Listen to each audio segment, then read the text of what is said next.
انزاجي طلع بعده تصاريح قبل المباراه، تعالوا خلوني اقولها لكم. قبل ما اقولها لا تنسون الفولو يا حبايب، تنسون الاصفر اني راح اغطي لكم المباراه بالاصفر من قلب الملعب موجود في البايو. انزاجي يقول انا متحمس لمواجهه بيب جوارديولا ولا اهاب. طيب لا تهاب من مين؟ قال ما اهاب من مانشستر سيتي او اي فريق ثاني، احنا ما نهاب.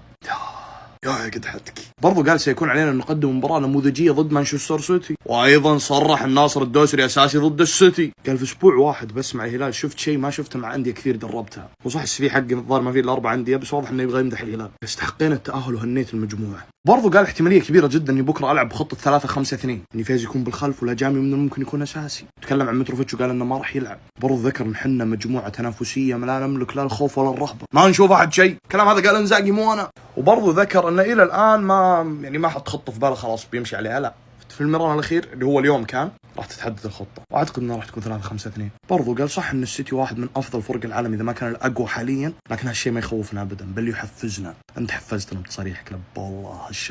شوف هنا جوارديولا إيش قال الهلال سيشكل علينا صعوبة كبيرة، أنا أعرف ذلك. حتى جوارديولا مرعوب. حقك ضدك المستر انزاجي. عموما لا تنسون فولو حساباتي في البداية، تعالوا علمونا اشتراككم في الكومنتات. سهل.